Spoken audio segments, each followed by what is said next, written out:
ನಮಸ್ಕಾರ ವೀಕ್ಷಕರೇ, ಮತ್ತೊಂದು ಹೊಸ ಮಾಹಿತಿಯೊಂದಿಗೆ ನಮ್ಮ ಒಂದು ಯೂಟ್ಯೂಬ್ ಚಾನಲ್ಗೆ ಸ್ವಾಗತ.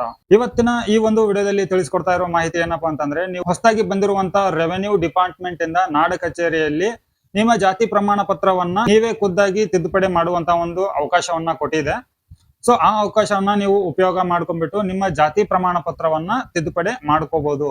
ಸೊ ತಿದ್ದುಪಡಿ ಮಾಡ್ಕೊಳ್ಳುವಾಗ ನೀವೇನಾದ್ರೂ ಕೊಟ್ಟಿರೋ ಮಾಹಿತಿ ಅಥವಾ ದಾಖಲೆಗಳು ಸರಿಯಾಗಿ ಇತ್ತು ಅಂತಂದ್ರೆ ಅಪ್ರೂವಲ್ ಆಗುತ್ತೆ, ಸರಿಯಾಗಿ ಇಲ್ದಿದ್ರೆ ರಿಜೆಕ್ಟ್ ಆಗುತ್ತೆ. ಸೊ ರಿಜೆಕ್ಟ್ ಆಗ್ಲಿಕ್ಕೂ ಕೂಡ ಒಂದು ಕಾರಣ ಅಂತ ಇರುತ್ತಲ್ವಾ, ಹಾಗಿದ್ರೆ ನಿಮ್ಮ ಒಂದು ಅಪ್ಲಿಕೇಶನ್ ರಿಜೆಕ್ಟ್ ಆಗಿರುತ್ತೆ ಅಂತ ಅನ್ಕೊಳ್ಳಿ. ರಿಜೆಕ್ಟ್ ಆದ್ರೂ ಕೂಡ ಯಾವ ಕಾರಣಕ್ಕೆ ರಿಜೆಕ್ಟ್ ಆಗಿದೆ, ಯಾವ ಕಾರಣ ಅನ್ನೋದನ್ನ ತಿಳ್ಕೊಂಡ್ಬಿಟ್ಟು ಮತ್ತೆ ನೀವು ಆನ್ಲೈನ್ ಮುಖಾಂತರ ಅರ್ಜಿಯನ್ನ ಮತ್ತೆ ಕರೆಕ್ಷನ್ ಮಾಡ್ಲಿಕ್ಕೆ ಹಾಕ್ಲಿಕ್ಕೆ ಆಗತ್ತಾ, ಹಾಕ್ಲಿಕ್ಕೆ ಹೋದಾಗ ಏನಾದ್ರೂ ಸಮಸ್ಯೆ ಬರುತ್ತಾ, ಸಮಸ್ಯೆ ಬಂದ್ರೆ ಅದಕ್ಕೆ ಏನಾದ್ರೂ ಪರಿಹಾರ ಇದೆಯಾ, ನೀವು ಅಪ್ಲೋಡ್ ಮಾಡಿರುವಂತ ದಾಖಲೆಗಳು ಸರಿಯಾಗಿ ಇತ್ತಾ ಅಥವಾ ಇಲ್ವಾ, ನೀವು ಕೊಟ್ಟಿರುವಂತ ಮಾಹಿತಿ ಸರಿಯಾಗಿ ಕೊಟ್ಟಿದ್ರು ಕೂಡ ರಿಜೆಕ್ಟ್ ಯಾಕಾಗಿದೆ, ರಿಜೆಕ್ಟ್ ಆಗ್ಲಿಕ್ಕೆ ನೀವೇನಾದ್ರೂ ಸರಿಯಾದ ಮಾಹಿತಿಯನ್ನ ಕೊಟ್ಟಿಲ್ವಾ, ಇದೆಲ್ಲದ್ರ ಬಗ್ಗೆ ನಾನು ನಿಮ್ಗೆ ಇವತ್ತಿನ ಈ ಒಂದು ವಿಡಿಯೋದಲ್ಲಿ ಮಾಹಿತಿಯನ್ನ ತಿಳಿಸ್ಕೊಡ್ತಾ ಇದ್ದೇನೆ. ವಿಡಿಯೋನ ಪೂರ್ತಿಯಾಗಿ ನೋಡಿ. ಚಾನಲ್ಗೆ ಯಾರೆಲ್ಲ ಹೊಸಬ್ರಿದ್ರು ಚಾನಲ್ಗೆ ತಪ್ಪದೇನೆ ಸಬ್ಸ್ಕ್ರೈಬ್ ಮಾಡ್ಕೊಳ್ಳಿ. ಇದೇ ತರ ಉಪಯುಕ್ತ ಮಾಹಿತಿಗಳು ನಿಮ್ಗೆ ನಿರಂತರವಾಗಿ ನೋಟಿಫಿಕೇಶನ್ ಬರ್ತಾ ಇರುತ್ತೆ. ಸೊ ನೋಡಿ ವೀಕ್ಷಕರೇ, ಇವಾಗ ನಾನು ನನ್ನ ಒಂದು ಯೂಟ್ಯೂಬ್ ವೀಕ್ಷಕರ ಒಂದು ಕನ್ವರ್ಸೇಷನ್ ಅನ್ನ ಮಾಡಿಬಿಟ್ಟು ಅವರ ಜಾತಿ ಪ್ರಮಾಣ ಪತ್ರ ತಿದ್ದುಪಡಿ ಮಾಡ್ಲಿಕ್ಕೆ ನಾನು ಅರ್ಜಿಯನ್ನ ಸಲ್ಲಿಸಿದ್ದೆ. ಅವರು ಕೊಟ್ಟಿರುವಂತ ಒಂದು ದಾಖಲೆಯನ್ನ ಉಪಯೋಗ ಮಾಡ್ಕೊಂಡ್ಬಿಟ್ಟು, ಅವರು ಹೇಳಿರುವ ಒಂದು ಮಾಹಿತಿಯನ್ನ ಉಪಯೋಗ ಮಾಡ್ಕೊಂಡ್ಬಿಟ್ಟು ಅವರ ಹಳೆಯ ಜಾತಿ ಪ್ರಮಾಣ ಪತ್ರವನ್ನ ನಾನು ಹೊಸದಾಗಿ ತಿದ್ದುಪಡಿ ಮಾಡ್ಲಿಕ್ಕೆ ಅರ್ಜಿಯನ್ನ ಸಲ್ಲಿಸಿದ್ದೆ. ಅರ್ಜಿಯನ್ನ ಸಲ್ಲಿಸಿದಾಗ ಅವರು ದಾಖಲೆಯಲ್ಲಿ ಇರುವಂತ ಒಂದು ಮಾಹಿತಿನೇ ಬೇರೆ ಇತ್ತು, ಆಲ್ರೆಡಿ ಹಳೆಯ ಒಂದು ಜಾತಿ ಪ್ರಮಾಣ ಪತ್ರದಲ್ಲಿ ಇರುವಂತ ಒಂದು ಮಾಹಿತಿನೇ ಬೇರೆ ಇತ್ತು. ಸೊ ಅದನ್ನ ನಾನು ನಿಮ್ಗೆ ಇಲ್ಲಿ ಡಿಸ್ಪ್ಲೇ ಮಾಡ್ತಾ ಇದ್ದೇನೆ.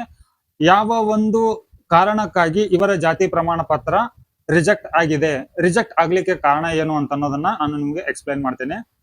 ಸೊ ನೋಡಿ ವೀಕ್ಷಕರೇ, ಇವಾಗ ಜಾತಿ ಪ್ರಮಾಣ ಪತ್ರವನ್ನ ಕರೆಕ್ಷನ್ ಮಾಡುವಾಗ ಟಿ.ಸಿ ಪ್ರಕಾರ ಅವರ ಒಂದು ಜಾತಿ ಆಗ್ಲಿ, ತಂದೆ ಹೆಸರಾಗ್ಲಿ ಮತ್ತೆ ತಾಯಿ ಹೆಸರಾಗ್ಲಿ, ಟಿ.ಸಿ ಯಲ್ಲಿರೋ ಮಾಹಿತಿ ಪ್ರಕಾರ ನಾವು ಈ ಒಂದು ಜಾತಿ ಪ್ರಮಾಣ ಪತ್ರವನ್ನ ಕರೆಕ್ಷನ್ ಮಾಡ್ಲಿಕ್ಕೆ ಹಾಕಿದ್ವಿ.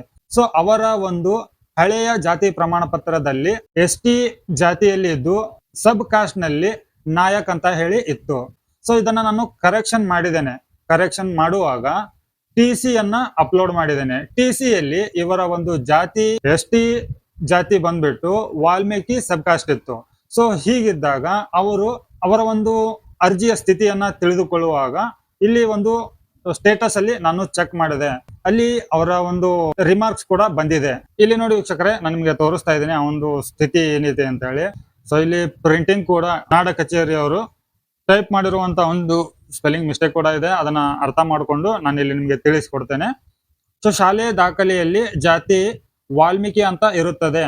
ಸೊ ಇವರ ಒಂದು ಅರ್ಜಿಯ ಸ್ಥಿತಿಯನ್ನ ತಿಳಿಬೇಕು ಅಂತ ಹೇಳಿ ನಾನು ಚೆಕ್ ಮಾಡಿದಾಗ ಟಿ.ಸಿ ಯಲ್ಲಿ ಇರುವಂತ ಒಂದು ಮಾಹಿತಿ ಅವರ ಜಾತಿ ಎಸ್.ಟಿ ಇದ್ಬಿಟ್ಟು ಸಬ್ ಕಾಸ್ಟ್ ಬಂದ್ಬಿಟ್ಟು ವಾಲ್ಮೀಕಿ. ಸೊ ಟಿ.ಸಿ ಯಲ್ಲಿ ಇರುವಂತ ಮಾಹಿತಿಯನ್ನ ನಾನು ಸರಿಯಾಗಿ ಆಯ್ಕೆ ಮಾಡ್ಕೊಳ್ಳ ಅಂತ ಹೇಳಿ ನಾನು ಅವ್ರಿಗೂ ಕೂಡ ಕೇಳಿದೆ. ಸೊ ಅವ್ರು ಏನಂತ ಅಂದ್ರು, ಅವರ ಒಂದು ಹಳೆಯ ಜಾತಿ ಪ್ರಮಾಣ ಪತ್ರದಲ್ಲಿ ನಾಯಕ್ ಅಂತ ಹೇಳಿ ಇತ್ತು.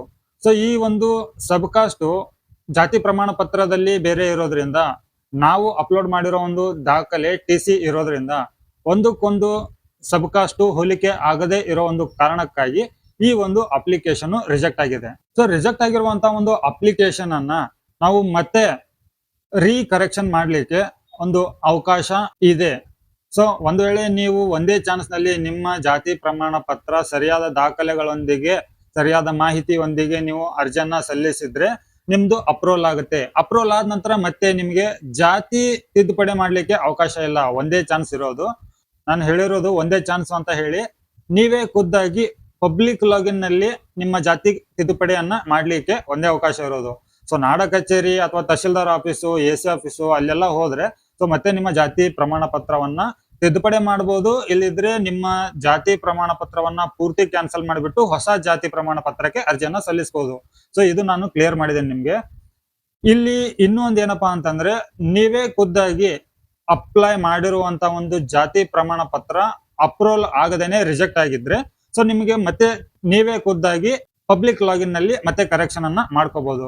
ಸೊ ಕರೆಕ್ಷನ್ ಮಾಡ್ಲಿಕ್ಕೆ ಹೋದಾಗ ಏನೆಲ್ಲ ಸಮಸ್ಯೆ ಬರುತ್ತೆ ಅನ್ನೋದನ್ನ ನಾನು ನಿಮ್ಗೆ ತಿಳಿಸ್ಕೊಡ್ತೇನೆ. ಸೊ ನೋಡಿ ವೀಕ್ಷಕರೇ, ನಿಮ್ಮ ಅಪ್ಲಿಕೇಶನ್ ಇವತ್ತೇ ರಿಜೆಕ್ಟ್ ಆಗಿದೆ ಅಂತ ಅನ್ಕೊಳ್ಳಿ. ಸೊ ನೀವು ಅಪ್ಲೈ ಮಾಡಿರುವಂತ ಒಂದು ಅಪ್ಲಿಕೇಶನ್ ರಿಜೆಕ್ಟ್ ಆಗಿದೆ. ಅದು ಇವತ್ತಾಗಿದೆಯೋ ನಾಳೆ ಆಗುತ್ತೋ ಅಥವಾ ನಿನ್ನೆ ಆಗಿದೆಯೋ ಅದು ನಿಮಗ್ ಬಿಟ್ಟಿದ್ದು. ಮಾಹಿತಿ ಮಾತ್ರ ತಿಳ್ಕೊಳ್ಳಿ. ಸೊ ಒಂದು ವೇಳೆ ರಿಜೆಕ್ಟ್ ಆಗಿತ್ತು ಅಂತ ಅನ್ಕೊಳ್ಳಿ. ಸೊ ರಿಜೆಕ್ಟ್ ಆದ ತಕ್ಷಣ ನೀವು ಅರ್ಜಿಯನ್ನ ಸಲ್ಲಿಸಲಿಕ್ಕೆ ಹೋದ್ರೆ ಈ ತರ ನಿಮ್ಗೆ ಒಂದು ಎರರ್ ಮೆಸೇಜ್ ಬರುತ್ತೆ. ಆ ಮೆಸೇಜ್ ನಲ್ಲಿ ಏನಿದೆ ಅಂತ ಅನ್ನೋದನ್ನ ನಾನು ನಿಮ್ಗೆ ತಿಳಿಸ್ಕೊಡ್ತೇನೆ. This application R D number, reference number ಇದೆ, R D number has been already applied for the address caste correction with the GSC number. So ಆ ಒಂದು ಆರ್ ಡಿ ನಂಬರ್ ಕೂಡ ಇಲ್ಲಿ ಇದೆ. ಸೊ ಹಳೆಯ ಒಂದು ಆರ್ ಡಿ ನಂಬರ್ ಕರೆಕ್ಷನ್ ಮಾಡ್ಲಿಕ್ಕೆ ಹೋದಾಗ ಅಡ್ರೆಸ್, ಕಾಸ್ಟ್ ಕರೆಕ್ಷನ್ ಮತ್ತೆ ಅದರ ಒಂದು ಹೊಸದಾಗಿ ಜನರೇಟ್ ಆಗಿರುವಂತಹ ಒಂದು ರೆಫರೆನ್ಸ್ ನಂಬರ್ ಕೂಡ ಇಲ್ಲಿ ಕೊಟ್ಟಿದ್ದಾರೆ. ಸೊ ಅದಕ್ಕಾಗಿ ವೇಟ್ ಫಾರ್ ದ ಅಪ್ರೂವಲ್ ಅಂತ ಹೇಳಿ ಬರುತ್ತೆ. ಸೊ ನೀವು ನಿಮ್ಮ ಒಂದು ಜಾತಿ ಪ್ರಮಾಣ ಪತ್ರ ಅಪ್ರೂವಲ್ ಆಗದೆ ರಿಜೆಕ್ಟ್ ಆಯ್ತು ಅಂತಂದ್ರೆ ಮತ್ತೆ ನೀವು ಅಪ್ಲೈ ಮಾಡಬೇಕು ಅಥವಾ ನಿಮ್ಮ ಜಾತಿ ಪ್ರಮಾಣ ಪತ್ರವನ್ನ ಮತ್ತೆ ತಿದ್ದುಪಡಿ ಮಾಡಬೇಕು ಅಂತಂದ್ರೆ ನೀವು ಒಂದು ಮಿನಿಮಮ್ 1 ವೀಕ್ ಆದ್ರೂ ವೇಟ್ ಮಾಡ್ಲೇಬೇಕು. ಸೊ ಅಪ್ಲಿಕೇಶನ್ ನಿನ್ನೆ ರಿಜೆಕ್ಟ್ ಆಗಿತ್ತು, ನಾವು ಇವತ್ತು ಹೊಸದಾಗಿ ಅರ್ಜಿಯನ್ನ ಮತ್ತೆ ನಮ್ಮ ಜಾತಿ ಪ್ರಮಾಣ ಪತ್ರವನ್ನ ತಿದ್ದುಪಡಿ ಮಾಡ್ಲಿಕ್ಕೆ ಹಾಕ್ತೇವೆ ಅಂತಂದ್ರೆ ಈ ಒಂದು ಮೆಸೇಜ್ ನಿಮ್ಗೆ ಬರುತ್ತೆ. ಈ ಮೆಸೇಜ್ ಬಂದಾಗ ನೀವು ನಿಮ್ಮ ಪಬ್ಲಿಕ್ ಲಾಗಿನ್ ನಲ್ಲಿ ಲಾಗಿನ್ ಆದ್ರೂ ಕೂಡ ನಿಮಗೆ ಆಪ್ಷನ್ಗಳು ತೋರಿಸುತ್ತೆ ತಿದ್ದುಪಡಿ ಮಾಡ್ಲಿಕ್ಕೆ. ಇದೆಲ್ಲ ಮಾಹಿತಿನ ನೀವು ತಿದ್ದುಪಡಿ ಮಾಡಬಹುದು ಅಂತ ಹೇಳಿ. ಆದ್ರೆ ತಿದ್ದುಪಡಿ ಮಾಡ್ಲಿಕ್ಕೆ ನಿಮ್ಮ ಒಂದು ಅಪ್ಲಿಕೇಶನ್ ಕ್ಯಾಶ್ ಮೆಮರಿ ಏನು ಸ್ಟೋರ್ ಆಗಿರುತ್ತವಲ್ಲ, ನೀವು ಹಿಂದ್ಗಡೆ ಅಪ್ಲೈ ಮಾಡಿರುವಂತಹ ಒಂದು ಸಮಯದಲ್ಲಿ ಆ ಅಪ್ಲಿಕೇಶನ್ ಒಂದು ಕ್ಯಾಶ್ ಮೆಮರಿ ಏನಿದೆ ಅಲ್ವಾ ಅದು ಎರೇಸ್ ಆಗ್ಬೇಕು. ಅದು ಎರೇಸ್ ಆಗ್ಬೇಕಂದ್ರೆ ಒಂದು ವಾರದಿಂದ ಒಂದು 15 ದಿವಸದವರೆಗೂ ಕೂಡ ನೀವು ವೇಟ್ ಮಾಡ್ಬೇಕಾಗುತ್ತೆ.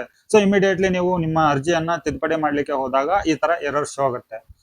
ನೀವು ಒಂದ್ ವೇಳೆ ಅರ್ಜಿಯನ್ನ ಸಲ್ಲಿಸ್ತಾ ಇದ್ರೆ ಎಲ್ಲ ಸರಿಯಾದ ದಾಖಲೆಗಳನ್ನ ಕೊಟ್ಬಿಟ್ಟು, ಸರಿಯಾದ ಮಾಹಿತಿಯನ್ನ ಕೊಟ್ಬಿಟ್ಟು ಅರ್ಜಿಯನ್ನ ಸಲ್ಲಿಸಿ. ಯಾಕೆಂತಂದ್ರೆ ನೀವು ಅರ್ಜಿಯನ್ನ ಸಲ್ಲಿಸುವಾಗ ಇದ್ದಿರೋ ಮಾಹಿತಿ ಇಲ್ದೇ ಇರೋ ತರ ಹಾಕೋದು, ಇಲ್ದೇ ಇರೋ ಮಾಹಿತಿ ಇದ್ದಿರೋ ತರ ಹಾಕೋದು, ಹೀಗೆ ಅರ್ಜಿಯನ್ನ ಸಲ್ಲಿಸಿದ್ರೆ ನಿಮ್ಮ ಹಣ ವೇಸ್ಟ್ ಆಗುತ್ತೆ, ನಿಮ್ಮ ಟೈಮ್ ವೇಸ್ಟ್ ಆಗುತ್ತೆ. ಸೊ ನೀವು ಸರಿಯಾದ ಮಾಹಿತಿ ಕೊಟ್ಟರು ಕೂಡ ಅಲ್ಲಿ ಪೇಮೆಂಟ್ ಆಗುತ್ತೆ, ತಪ್ಪು ಮಾಹಿತಿ ಕೊಟ್ಟರು ಕೂಡ ಪೇಮೆಂಟ್ ಆಗುತ್ತೆ. ಪೇಮೆಂಟ್ ಆಗೋದು ಅಲ್ಲಿ ಪೇಮೆಂಟ್ ಆಗದೇನೆ ಯಾವ ಕೆಲಸನೂ ಆಗೋದಿಲ್ಲ.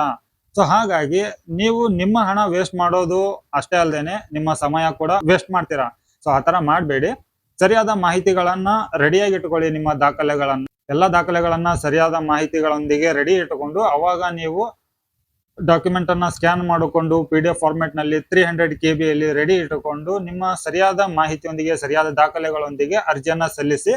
ನಿಮ್ಮ ಜಾತಿ ಪ್ರಮಾಣ ಪತ್ರ ಅಷ್ಟೇ ಅಲ್ಲ, ನಾಡ ಕಚೇರಿ ಪೋರ್ಟಲ್ ಇಂದ ಸಿಗುವಂತ ಯಾವುದೇ ಒಂದು ಪ್ರಮಾಣ ಪತ್ರಕ್ಕೆ ನೀವು ಅರ್ಜಿಯನ್ನ ಸಲ್ಲಿಸುವಾಗ ಸರಿಯಾದ ದಾಖಲೆಗಳೊಂದಿಗೆ ಅರ್ಜಿಯನ್ನ ಸಲ್ಲಿಸಿ. ಸೊ ಇಷ್ಟು ಇವತ್ತಿನ ಈ ಒಂದು ವಿಡಿಯೋದಲ್ಲಿ ಮಾಹಿತಿ ಇರುತ್ತೆ ವೀಕ್ಷಕರೇ. ಈ ವಿಡಿಯೋ ಲೆಂದಿ ಆಗಿತ್ತು ಸರಿ, ಬಟ್ ಸರಿಯಾದ ಇನ್ಫಾರ್ಮೇಶನ್ ಅನ್ನ ನಾನು ನಿಮ್ಗೆ ಕೊಟ್ಟಿದ್ದೇನೆ ಅಂತ ಅನ್ಕೊಂಡಿದ್ದೇನೆ. ನಿಮ್ಗೆ ಏನಾದ್ರೂ ಇನ್ನೂ ಡೌಟ್ ಇತ್ತಂತಂದ್ರೆ ಕಮೆಂಟ್ ಮಾಡಿ. ಸೊ ಮತ್ತೆ ಹೊಸ ಮಾಹಿತಿಯೊಂದಿಗೆ ಸಿಗ್ತೇನೆ. ಅಲ್ಲಿವರೆಗೂ ಜೈ ಹಿಂದ್.